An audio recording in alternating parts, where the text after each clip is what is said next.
大家好，我是 Host， 欢迎来到我的频道。你今天带什么表呢？今天要带大家认识一个在独立制表圈非常特别的品牌 DWISS。可能很多人第一次听到这个名字会觉得陌生，但别小看它。DWISS 是由设计师拉斐尔在2011年创立的品牌，他曾经为许多知名瑞士大厂设计腕表，后来决定自己开创新天地。DWISS 的核心理念就是走传统报时的老路。这10几年来，他们在小众市场默默累积口碑，也拿下不少的设计奖项。对于拉斐尔来说，手表不只是看时间的工具，而是一个创意的载体，一个能让设计语言发光的舞台。它的设计语言可能会让你重新思考一体式钢表的定义。今天我要介绍的就是他们新推出的 Model A1 系列。和过去那些大胆实验性作品相比， A1 走的路线相对传统，但仔细看就会发现，它在这个方向里也藏着属于 DWISS 的独特态度。先来看外观， DWISS A1 采用的是一体式整合设计。这几年一体式钢表几乎可以说是最热门的潮流之一，从高阶瑞士品牌到比较亲民的品牌，大家都在推出。不过要在这么拥挤的市场脱颖而出，其实不容易。DWISS 给出的答案是一个带有8角切面的金刚表壳，这样的灵感让我想到了尊达大师的设计经典语言。但 A1 的比例拿捏得非常漂亮，直径40毫米，厚度只有 10.8 毫米。这个数据对一体式钢表来说很理想，因为很多品牌在做这种设计的时候，常常会显得过厚或太重，戴起来会压手。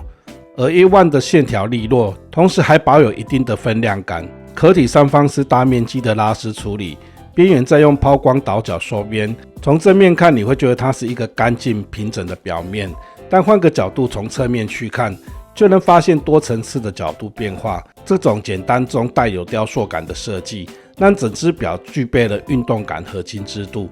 有趣的是，它的壳体线条几乎没有一丝弧线，全部都是直线和斜切的结合，这让它的外观特别有建筑感，就像是一件小型的金属雕塑，使它戴在手腕时不只是腕表，更像是一件立体的设计作品。斜角表圈压住一片蓝宝石水晶镜面，内侧还加上了反光镀层，搭配8角形旋入式表冠及透明底盖，防水性能来到100米，对日常佩戴已经绰绰有余。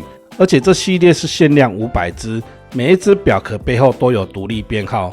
对于收藏玩家来说，这样的稀缺感也是一种吸引力。接下来看表盘， DWISS A1 提供了黑色、绿色、蓝色3种常规款，另外还有一只独一无二的白色 Ghost 特别版。表盘采用华夫格纹里的设计，这在一体钢表上可以说是经典配置。相信大家对天梭 PRX 都很熟悉这种元素。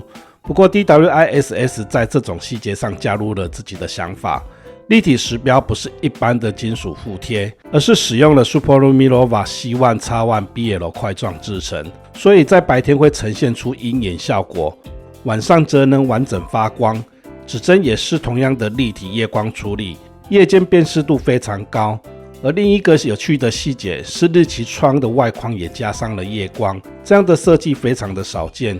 当然，对于一些不喜欢日期窗的人来说，可能会觉得破坏了整体美感，但 DWISS 尝试把日期功能整合进夜光系统，这应该算是一种新鲜的实验。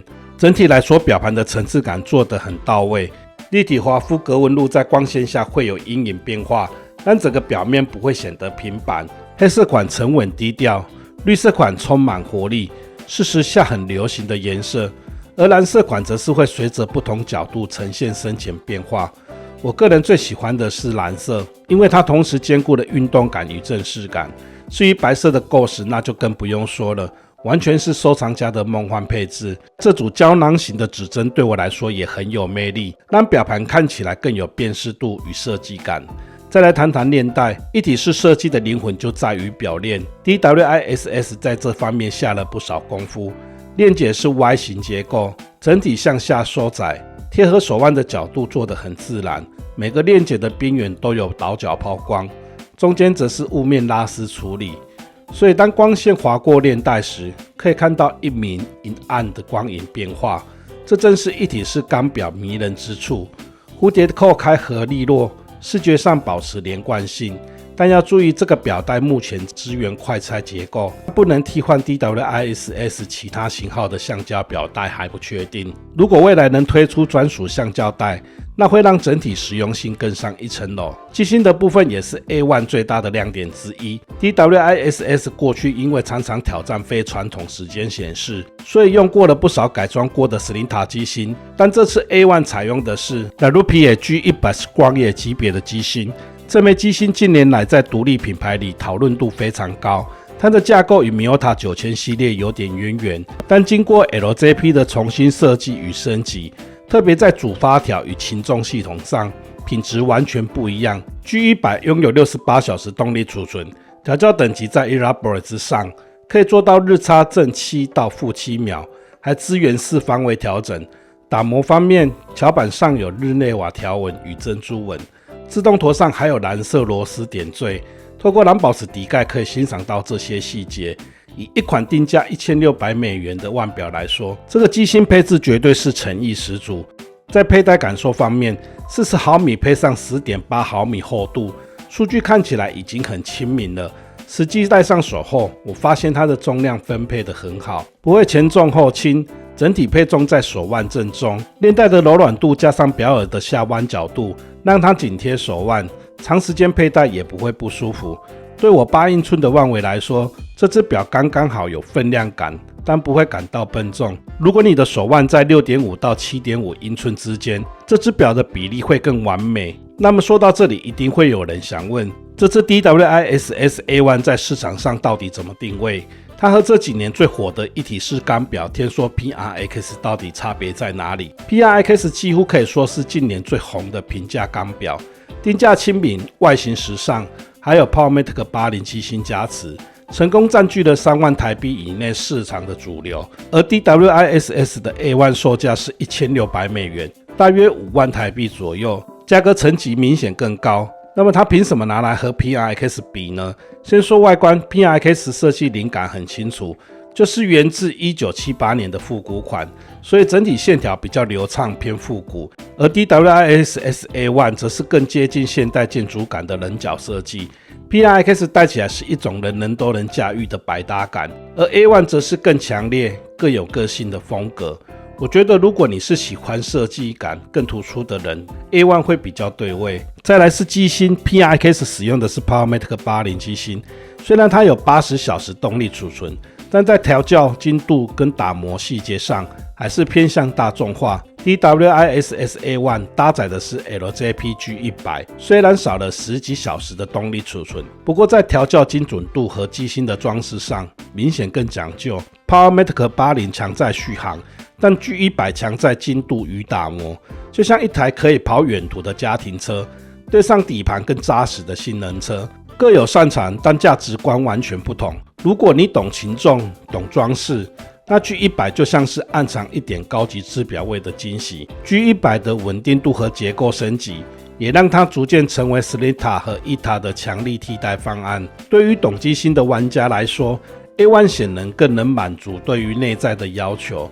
当然 PRX 最大的优势是价格亲民，大众接受度高，可以说是无脑推荐的安全选择。而 DWI-SS A1 就像是一种小众精品，它的地位更像是已经戴过 PRX， 想要往上升级但又不想落入主流品牌潮旧的人。 A1 的优点是设计独特、限量稀缺、机芯高规格，缺点则是品牌知名度还不高，售后服务也不如大品牌完善。你可以把它想象 PRX 是热门大路线，而 DWI-SS A1 则是小众收藏路线。整体来说， DWI-SS A1 是一款在一体式钢表市场里很有态度的作品。我觉得它并不是想要取悦所有人，而是给那些喜欢人脚感、追求独特设计又重视机芯细节的玩家。